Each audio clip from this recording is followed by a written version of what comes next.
예. 오늘은 그 마지막 일들 8번째 그 시대의 징조들이라고 그랬죠. 예. Signs of the times. 그 무화과 나무의 비유를 배우라 하는 말씀, 거기 대표 말씀 같이 한번 읽어보겠습니다. 시작. 무화과 나무의 비유를 배우라. 그 가지가 연하여지고 잎사귀를 내면 여름이 가까운 줄 아나니 이와 같이 너희가 이런 일이 일어나는 것을 보거든 인자가 가까이 곧 문 앞에 이른 줄 알라. 네.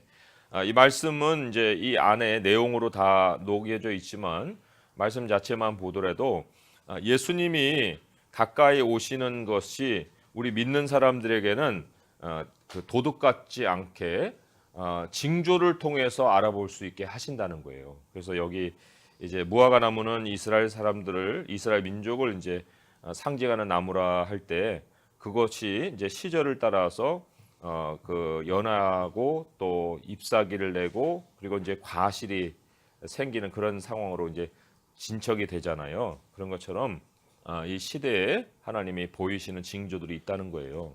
자, 세 개 포인트를 보시면 첫 번째 거는 악하고 음란한 세대가 표적을 구한다는 거였고요. 그다음에 두 번째 포인트를 잠깐 보시면은 뒷페이지예요. 하나님 백성은 세상 끝에 일어날 징조를 분간할 수 있어야 된다. 모르고 지나가서 안 된다는 거고요. 세 번째로는 세상 끝에는 일상을 이어가기보다 위기를 대비해야 한다 그랬습니다. 그래서 지금 사실 우리가 말씀을 배우면서 일상의 중요함을 계속 강조하잖아요. 우리 모든 사람이 다 묻어있는 예수 그리스도의 복음이 묻어있는 일상을 살아야 한다고 자꾸 말씀을 드리는데 그런데 이제 시대가 바뀌면 그 일상조차도 이제 위기 체제로 바뀌는 그 모습이 돼야 된다 그런 얘기예요. 세 번째 포인트는요. 그래서 첫 번째 포인트 악하고 음란한 세대가 표적을 구한다는 거 같이 내용을 읽어보도록 하겠습니다. 시작. 악과 선은 반대 개념이다. 선을 대표하는 것이 나눔이라면 악을 대표하는 것은 이기심이다. 나눔은 하나님의 성품을 닮는 데서 나오지만 이기심은 하나님을 등진 사람의 탐욕에서 나온다. 악한 세대라 함은 하나님을 떠난 인류 전체를 의미한다. 악은 음란함과도 일맥상통하는 개념이기도 하다. 아담이 하나님의 진리를 버리고 사탄이 제시한 거짓을 더 신뢰하여 악으로 달려갔는데 이 악은 하나님과의 신실한 관계를 버리고 사탄과 한 짝이 된 음행이었다. 죄의 형벌은 사람에게만 가해진 것이 아니었다. 땅이 아담의 죄로 저주를 받아 윤택감을 상실했다. 기경하지 않는 땅은 가시덤불과 엉겅퀴를 내게 되었고 아담은 평생 수고해야 땅의 소산을 먹을 수 있었다. 인간 스스로 생명을 보존해야 하는 냉혹한 현실이 찾아온 것이다.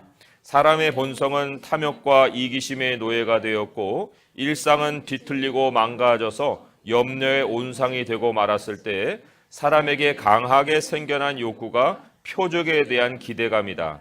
사람이 표적을 바라는 것은 자기 능력으로 해결할 수 없는 일상의 불안한 현실을 신속하고 만족스럽게 느껴보려는 욕구에서 비롯되는 것이다.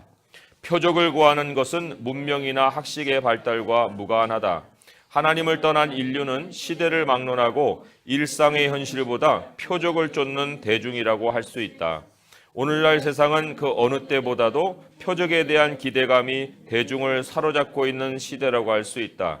예를 들어 사람들은 자기들이 기대하는 표적이 로또 당첨에서 신도시 아파트 분양권 추첨에서 투자 종목이 연속 상한가를 치는 일에서 나타나기를 바란다. 대박이라는 말이 표적을 바라는 마음을 반영한다. 심지어 영화는 첨단 기술의 발달로 슈퍼히어로들을 영상에 등장시켜 표적에 대한 인간의 기대감을 충족시켜주고 있다. 선악을 알게 하는 나무 열매를 먹는 날에는 너희 눈이 밝아져 하나님과 같이 되리라는 사탄의 거짓말이 에덴 동산에서만 아니라 모든 시대 전 인류에게 통하고 있다.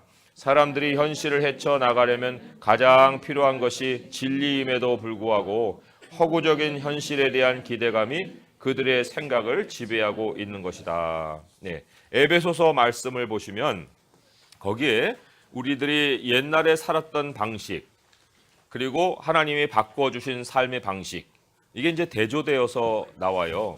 에베소서 4장 17절에서 24절까지예요. 에베소서 4장 314쪽에 있죠. 314쪽 신약성경 314쪽인데요.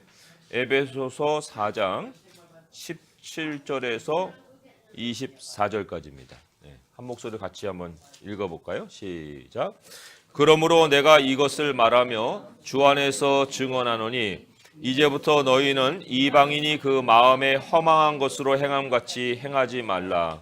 그들의 총명이 어두워지고 그들 가운데 있는 무지함과 그들의 마음이 굳어짐으로 말미암아 하나님의 생명에서 떠나 있도다. 그들이 감각 없는 자가 되어 자신을 방탕에 방임하여 모든 더러운 것을 욕심으로 행하되 오직 너희는 그리스도를 그같이 배우지 아니하였느니라. 진리가 예수 안에 있는 것 같이 너희가 참으로 그에게서 듣고 또한 그에게서 가르침을 받았을진데 너희는 유혹의 욕심을 따라 썩어져가는 구습을 닦는 옛사람을 벗어버리고 오직 너희의 심령이 새롭게 되어 하나님을 따라 의와 진리의 거룩함으로 지으심을 받은 새 사람을 입으라. 옛사람의 그 행동을 보면 17절에 보면은 그 마음이 허망한 것으로 행함같이 행한다 그랬습니다. 허망한 것을 바라는 거, 이게 바로 또 표적을 구하는 마음이에요.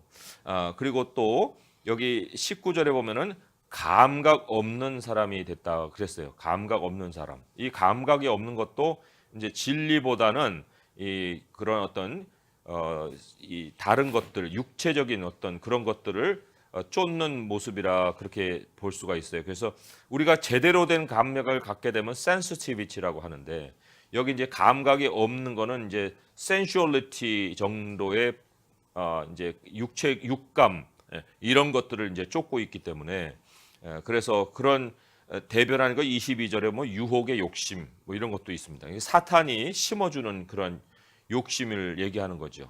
그러나 우리는 대신에 하나님께 듣고 또 가르침을 받은 그 진리예요. 그죠? 그 24절에 보니까 진리의 거룩함이란 말이 나오잖아요.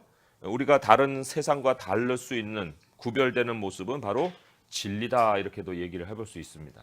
그래서 대박을 바란다.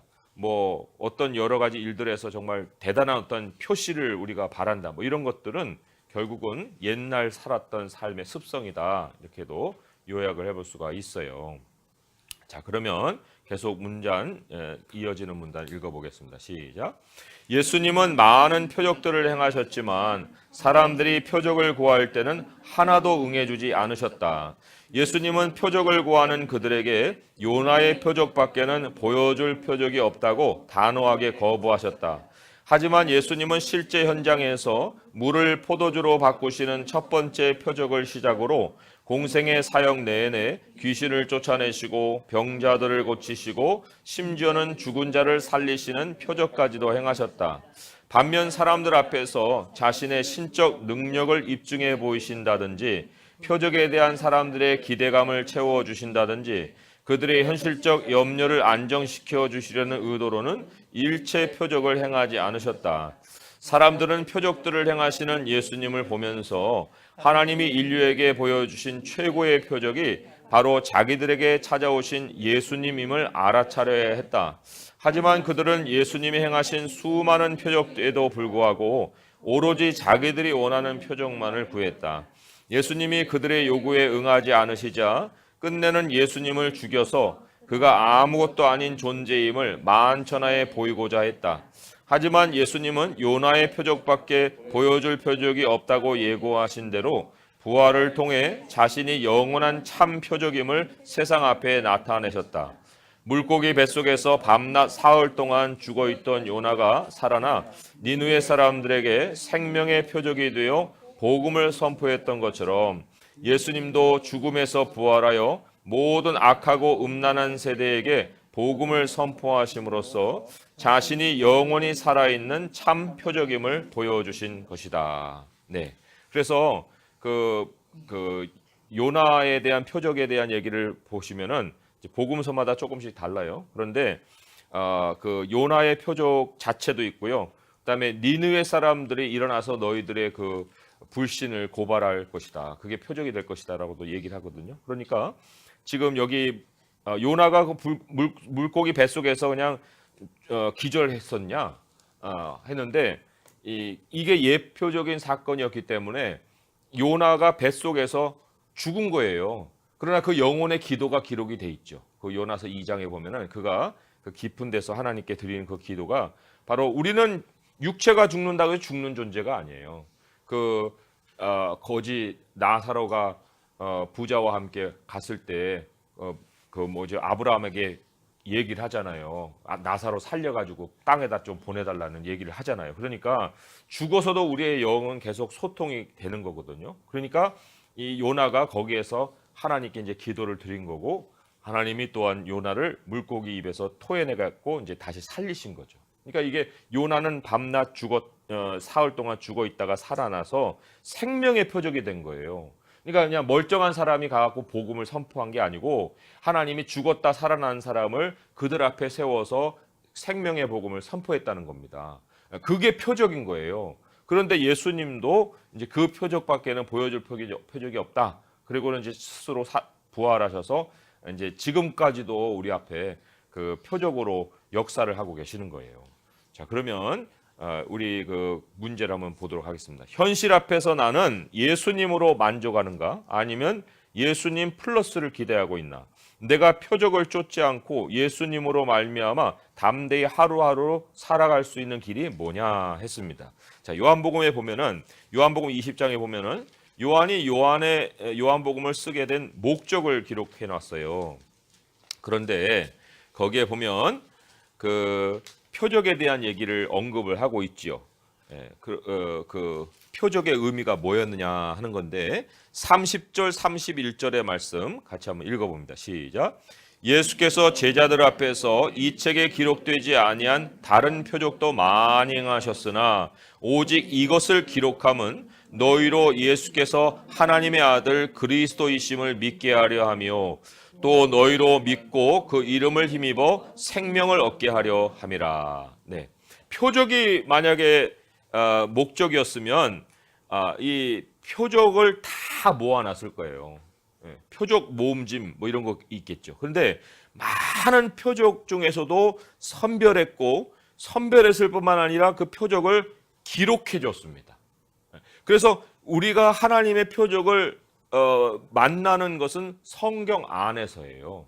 눈앞에서 내 자극을 통해서 이렇게 확인해 보는 뭐 기드온이 뭐 양털 가지고 이렇게 뭐 확인해 보듯이 그게 표적이 아니고 하나님 표적을 이 말씀으로 그 들여 놓으셨고 그리고 그 기록된 것 자체가 표적인데 그런데 그걸 통해서 하나님이 아들이 그리스도인 것을 믿게 하려 하고 거기서 그 이름을 힘입어서 생명을 얻게 하려 한다. 그러니까 하나님이 왜 일을 안 하세요? 일하시죠. 우리가 지금 숨쉬고 있는 것도 표적이잖아요. 그러나 하나님이 정작 우리에게 보여주고자 하시는 대단한 표적, 놀라운 기이한 표적은 예수 그리스도에게 보여주셨던 모든 사역이고 말씀으로 우리에게 그걸 기록해 주신 거다. 그 기록을 따라서 우리가 믿으면 믿음 안에서 이제 생명을 얻는 표적을 우리가 맛보게 된다. 그거예요. 그래서 여기 내가 예수님 플러스를 기대하고 있는가 하는 것은 말씀을 말씀대로 읽어 난 다음에 삶에서는 엉뚱한 대박을 바라고 산다고 하는 게 이게 바로 플러스를 기대하는 거예요. 그러니까 우리가 예수님으로 말미암아서 담대히 하루하루 살아갈 수 있는 길이 뭐냐 하는 거는 바로 성경 안에서 하나님의 놀라운 것을 보게 하소서 내 눈을 열어서 주의 놀라운 일들을 보게 하소서 하는 하나님이 표적을 행하시는 일들을 보는 거고 그리고 그의 이름을 불러서 하나님 우리에게 예수님의 그러한 모든 능력이 우리 삶에서 나타날 줄 믿습니다 하고 하루하루 맡기고 살아가는 그 모습이겠죠. 자, 그러면 두 번째 포인트는 하나님 백성은 세상 끝에 일어날 징조를 분간할 수 있어야 된다 했어요. 자, 문단을 읽어봅니다. 시작. 세상은 현실에 없는 표적을 구하고 있지만 예수님 안에서 살아가는 하나님 백성은 이미 있는 시대의 징조를 분간할 수 있어야 한다.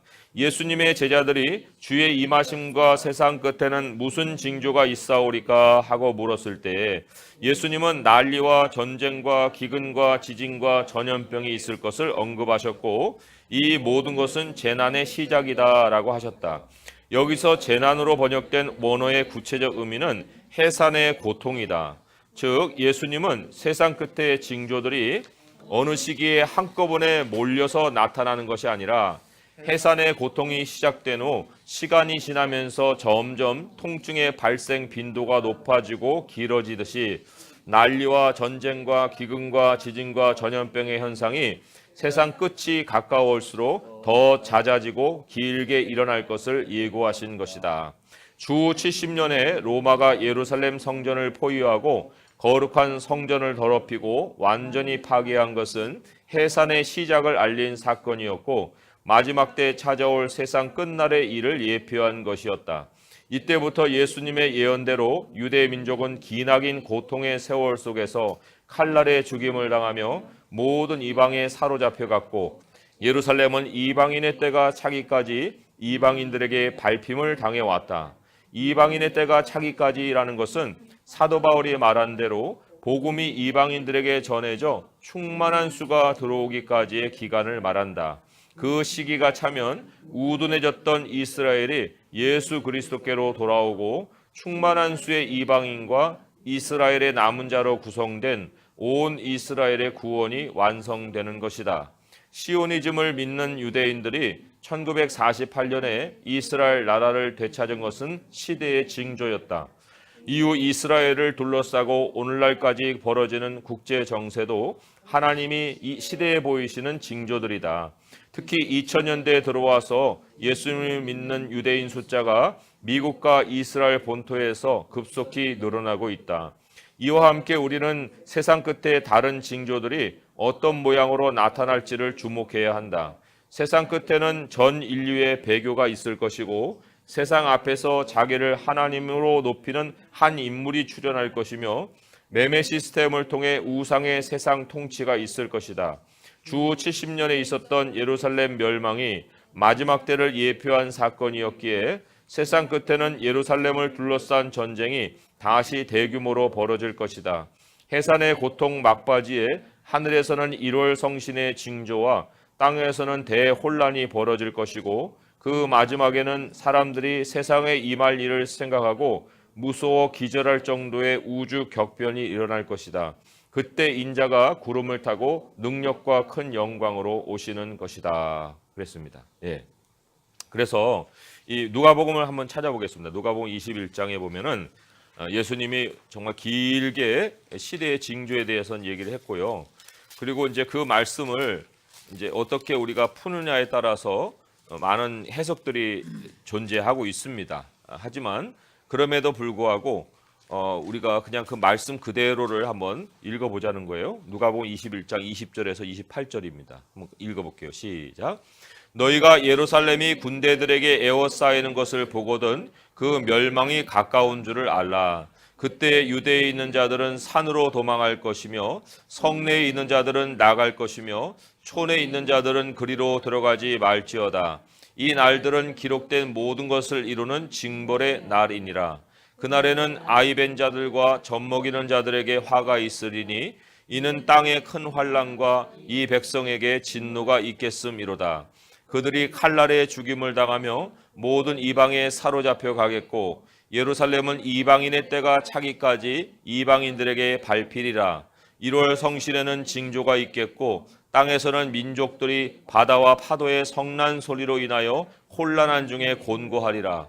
사람들이 세상에 임할 일을 생각하고 무서워함으로 기절하리니 이는 하늘의 권능들이 흔들리겠음이라. 그때 사람들이 인자가 구름을 타고 능력과 큰 영광으로 오는 것을 보리라. 이런 일이 되기를 시작하거든 일어나 머리를 들라 너희 속량이 가까웠느니라. 아멘. 예. 여기에 예루살렘 사건이 먼저 벌어지죠. 이거는 이미 역사에 일어난 사건이에요. 그래서 그 이후로도 그 24절에 이제 이스라엘 민족의 2000년간의 고통이 예언이 돼 있거든요. 칼날에 죽임을 당하고 이방인에 사로잡혀가고 이제 이방인의 때가 차기까지. 거기서 바로 우리들이 복음을 들은 역사가 포함이 되는 거예요. 이방인의 때가 차기까지. 이방인들에게 밟힘을 받는다. 그래서 지금까지도 예루살렘을 온전히 탈환을 하지 못했죠. 그렇지만 또 제3성전을 세우는 일이 있고요.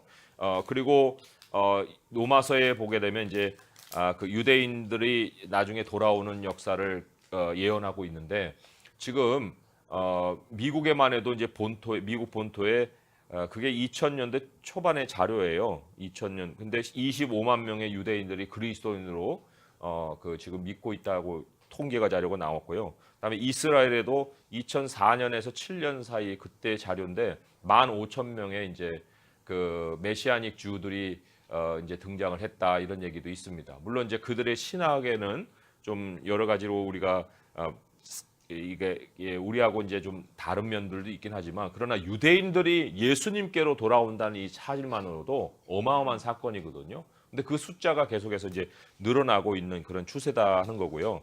그리고 또 미국 대사관이 예루살렘으로 옮겨진 것도 정치적인 것으로 표면적으로 드러나지만 그러나 그것도 이제 뭔가 우리에게 시대적인 징조를 가르치는 그런 면들도 있고 아무튼 지금 이스라엘이 거기에 이제 석유가 나가지고 이 이란 다음 사우디 다음으로 제2 석유 매장량을 갖고 있는 나라로 바뀌어 버렸어요. 그래서 지금 그 이스라엘은 자급자족을 할 뿐만 아니라 수출하는 나라까지 됐거든요. 그러니까 그 이스라엘이 이제 아랍의 어떤 그런 타겟이 되고 목표가 될 수 있는 많은 여지들이 다시 생겨나는 거예요. 그리고 이제 제3성전을 탈환하면 거기다가 예루살렘 성전을 짓겠다는 그런 계획까지 다 세워놓고 있는데 그런데 이제 그 마지막에 한 인물이 드러나서 그 성전에 이제 그 여기도 70년대 그게 그런 사건이었거든요. 로마 군대가 쳐들어왔고 그 성전에다가 그 황제의 얼굴이 새겨진 깃발을 꽂았잖아요. 그래가지고 그거가 막 폭동이 일어나고 여러 가지 일이 있었는데 아무튼 예루살렘을 둘러싸고 다시 한번 그런 엄청난 사건들이 일어날 수 있다는 겁니다. 그리고 또 지금은 AI가 발달했기 때문에 지금 뉴스 앵커도 AI가 드러나듯이 이제 그런 어떤 그 매매 시스템도 짐승이 얘기하는 그런 말들을 하는 것이 나오긴 하는데 어쨌든 그것이 어떻게 앞으로 바뀌어 날지 모르겠어요. 진짜 그렇지만 문자적으로 뭐 하나 1대1을 대조는 못하더라도 그러나 예수님이 말씀하신 여러 가지 그 징조들을 우리는 눈여겨볼 필요가 있다는 거고요. 그리고 그 마지막 중에 마지막에는 이 요한계시록에도 나오지만은 별들이 침을 당해가지고 굉장히 막 이제 그 땅으로 떨어지는 일들이 있어요. 근데 그게 침을 당한다는 건 이제 현상적으로는 해성이 침입하는 거거든요. 그래가지고 막 그 산만한 100m만한 산이 그 지구에 떨어져도 지구가 완전히 뒤집어진다잖아요. 근데 그 해성이 떨어지면 여기 보면은 큰 바다와 여기 그런 말이 있잖아요. 25절에 바다와 파도의 성난 소리로 해서 혼란 중에 공고하다 그랬는데 그 100m짜리 그 외계 회성이 바다에 떨어지면 노아 홍수같이 다시 한번 뒤덮이는 일이 생긴다는 거예요. 그런 것처럼 이 요한계시록에도 이제 해석의 어떤 그런 예언도 되어 있고 여기도 그렇고 아무튼 뭐 그건 앞으로 지켜봐야 될 일이겠지만 이제 별이 날아온다. 뭐 이것이 이제 궤도를 바꿨다 해가지고 소식만 들어도 사람들은 완전 기절 철봉을 해버리는 이런 사건이 일어나는 거죠. 아무튼 그래서 그런 환란, 이 환란의 기간을 하나님은 이제 이 땅에 가져올 거고 그리고 난 다음에 이제 인자가 영광 중에 오실 거라 이렇게 예언을 하고 있습니다. 자, 그럼 문제는 보죠. 나는 어떤 징조를 통해 그날이 가까워오고 있는 시대에 살고 있다고 생각하며 그 징조가 느껴질 때 가장 우선으로 해야 할 일은 무엇이라고 생각하는가 했어요. 자, 누가복음 12장의 말씀으로 한번 가보겠습니다. 누가복음 12장 54절부터 59절까지예요. 누가복음 12장 54절에서 59절까지 같이 읽어보도록 하겠습니다. 시작.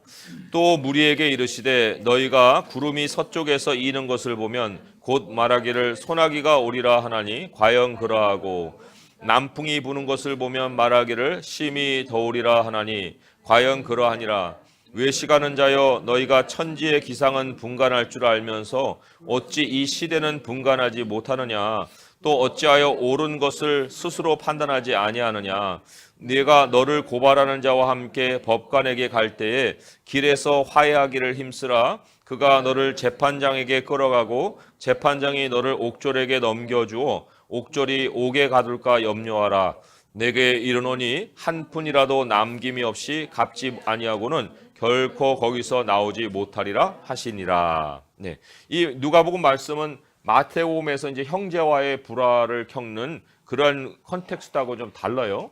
여기서 시대를 분간하는 사람에게 가장 우선되는 요구 조건이 58절에 보듯이 고발하는 자와 함께 있을 때 길에서 화해하기를 힘쓰라는 거예요.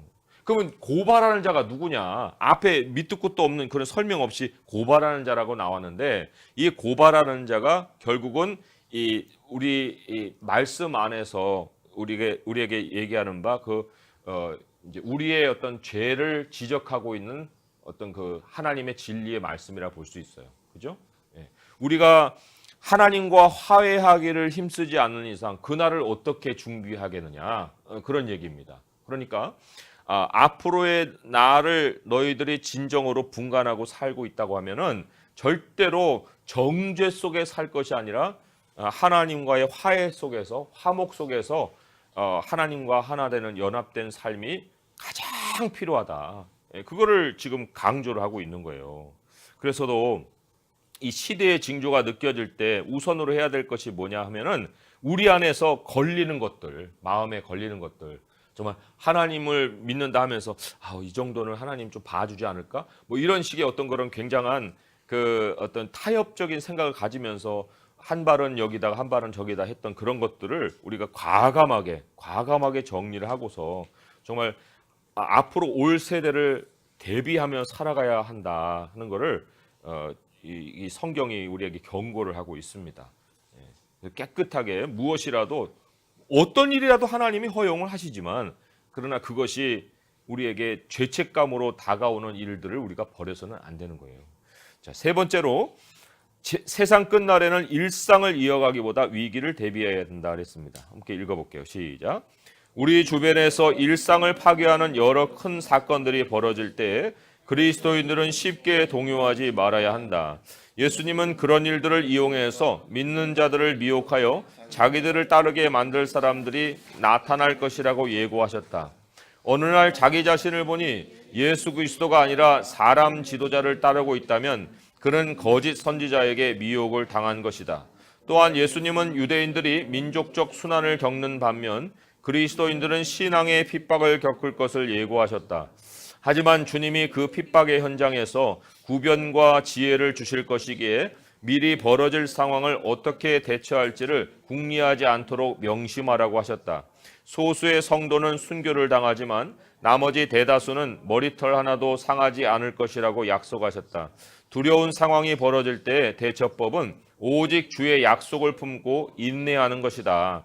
세상 끝에 징조들이 여기저기 사방에서 이어져 나타나 강도가 세지고 잦아질 때는 더 이상 일상의 인내만이 대처법이 아니다. 예루살렘 성전 파괴가 시작되기 직전 그리스도인들이 실제로 긴박하게 산으로 도망했듯이 1월 성신의 징조와 땅의 혼란이 벌어질 때는 일상으로 돌아갈 일이 더 이상 없는 인류 역사의 마지막 순간이 찾아온 것이다. 그때에는 다시 오실 예수 그리스도를 맞는 일 외에 어떤 다른 일도 우선이 될 수 없다. 그분이 재림하시는 날은 아무도 모르지만 그리스도인들에게는 그날이 도둑같이 임하지 않을 것이라고 하셨기에 우리는 미리 그날을 충분히 준비할 수 있다. 주님은 세 가지로 그날을 어떻게 대비해야 하는지를 가르쳐 주셨다. 첫째는 소유에 미련을 두지 않아야 하고, 둘째는 삶을 가볍게 해야 하고, 셋째는 아무 준비 없이 허둥지둥 맞는 시간이 되지 않도록 기도해야 하는 것이다. 세상은 창세로부터 지금까지 없었던 환난을 당해 하늘과 땅에 임하는 하나님의 진노의 잔을 다 마실 것이다. 하지만 예수님이 경고하신 대로 깨어 이때를 미리 준비한 백성들은 환난을 피할 것이고, 그렇지 못하여도 주께서 택한 백성을 위해 그들이 겪을 환난의 날을 감해 주시어 모두 구원을 얻게 해 주실 것이다. 그래서 이 마지막 문장에 좀 설명이 필요한 것은 환난은 정해져 있어요.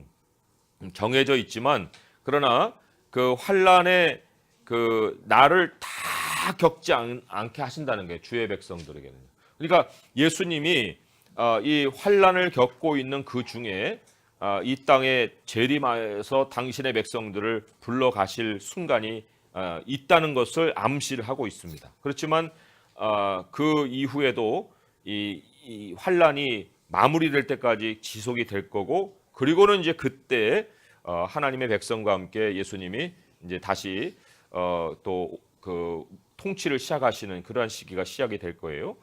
우리 마태복음 마가복음 찾아보기 전에 우리 세 가지 준비에 대해서 좀 더 설명이 필요합니다. 마태복음 24장 거기 괄호치고 제가 적어놨는데요. 그 말씀을 한번 가보죠. 어떻게 하는 것이 소유에 미련을 두지 않는 것이고 삶을 가볍게 하는 것이고 허둥지둥 맞지 않는 것이냐. 마태복음 24장 16절부터 해서 20절까지 이렇게 얘기를 하고 있습니다. 마태복음 24장 16에서 20절이에요. 시작. 그때 유대에 있는 자들은 산으로 도망할지어다. 지붕 위에 있는 자는 집 안에 있는 물건을 가지러 내려가지 말며 밭에 있는 자는 겉옷을 가지러 뒤로 돌이키지 말지어다. 그날에는 아이벤 자들과 젖먹이는 자들에게 화가 있으리로다. 너희가 도망하는 일이 겨울에나 안식일에 되지 않도록 기도하라. 예. 그래서 17절부터 18절까지는 소유에 우리가 우선순위를 둬서는 안 되는 거예요. 미련을 둬서는 안 됩니다. 다 없어지는 거예요. 그러니까 첫 번째로는 그날을 대비할 때 물건은 쓰다 가는 거다. 네. 이게 딱 그 자리를 잡아야 되고요. 또 두 번째로는 그날에는 아이벤 자들, 젖먹이는 자들에게 화가 있어요. 세상의 일상에서는 이게 복이에요. 애 갖는 거, 애 낳는 거. 그러나 마지막 때에는 일상의 복이 화가 될 수 있습니다. 그날에도 시집가고 장가가고 먹고 마시고 하는 그 일상을 강조해버리면 예수님은 어떻게 준비합니까? 그러니까 우리가 시대를 따라서 어떻게 살아야 되느냐를 생각을 해볼 때 걸림돌이 있어서는 안 되고 가벼운 삶으로 자꾸 바꿔가야 된다는 거고요. 그다음에 20절의 세 번째가 사실은 굉장히 중요하고요. 그 두 가지가 바로 여기에서 나올 수 있는데, 도망하는 일이 겨울에나 안식일이 되지 않도록 기도하라고 했습니다.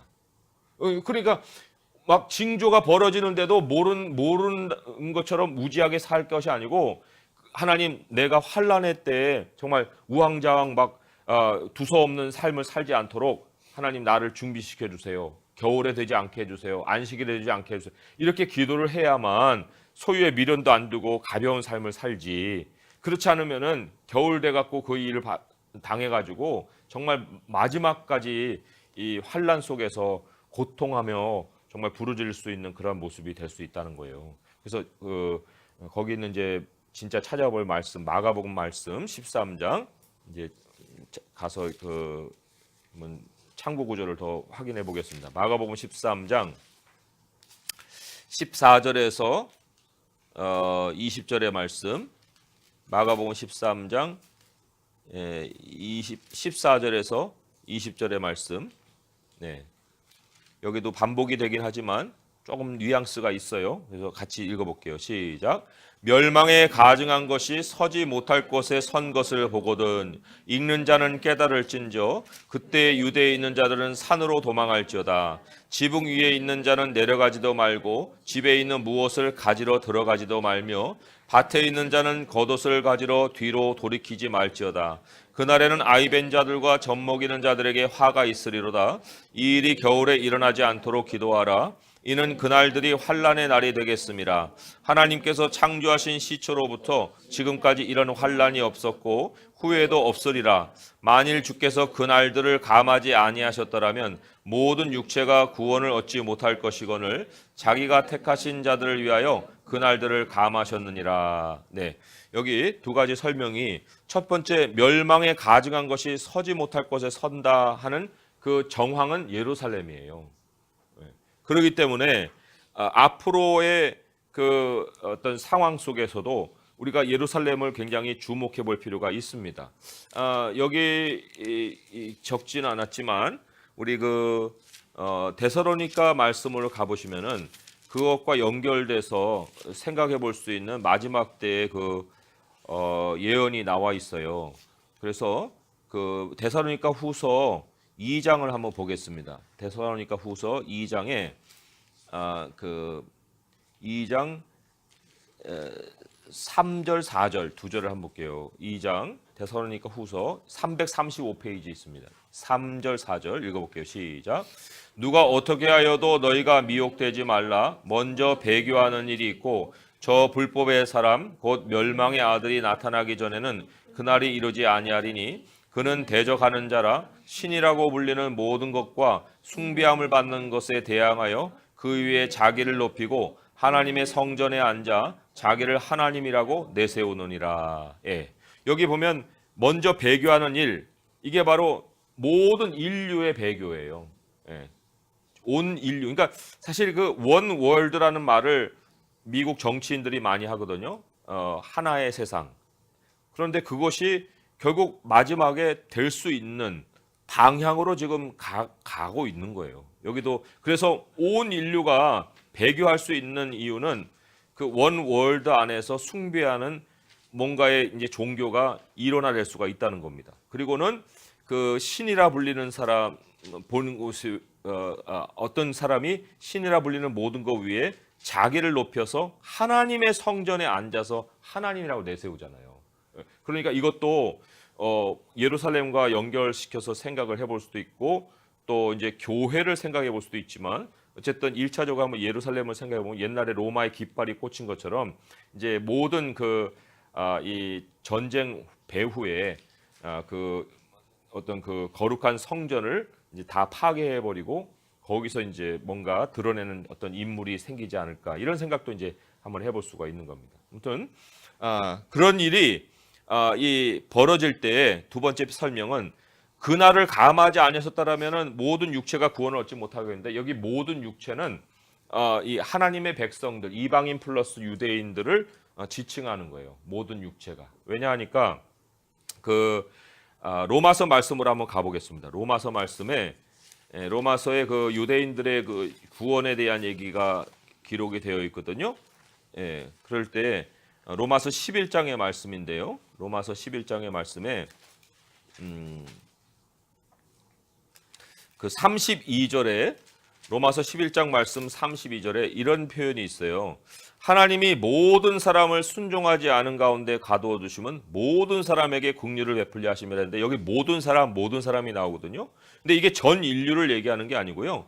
위에 25절을 가보시면 이렇게 25절 26절에 이런 말씀이 있어요. 형제들아 너희가 스스로 지혜 있다면서 이 신비를 너희가 모르기를 원하지 않으니 이 신비는 이방인의 충만한 수가 들어오기까지 이스라엘의 덜어는 우둔하게 된 것이라 그리하여 온 이스라엘이 구원을 받으리라 했는데 이방인의 충만한 수 플러스 우둔했다가 돌아오는 이스라엘이 온 이스라엘이고 그 온 이스라엘이 또다시 어떻게 표현했냐면 모든 사람으로 표현이 된 거예요.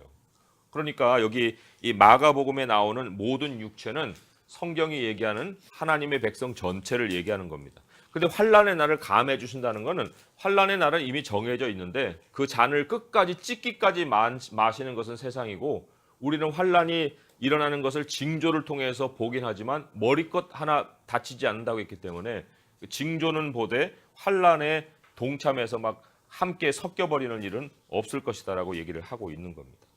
자, 그럼 마지막 문제입니다. 그리스도인들이 세상 사람들이 당하는 일들을 똑같이 당하지 않고 사는 길이 무엇입니까? 했는데 아까 읽은 그 마가복음에 그 13장 23절의 말씀 한번 보겠습니다. 마가복음 13장 23절의 말씀.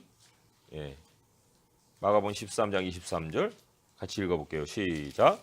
너희는 삼가라 내가 모든 일을 너희에게 미리 말하였노라 했습니다. 그러니까 우리가 당하지 않고 사는 길은 미리 말씀해 주신 것을 알고 사는 거예요. 그거예요. 삼가라 했잖아요. 여기도 물론 이제 삼가라 하는 것도 아까 우리가 얘기했던 바 그 신중함이라고도 볼 수 있고요.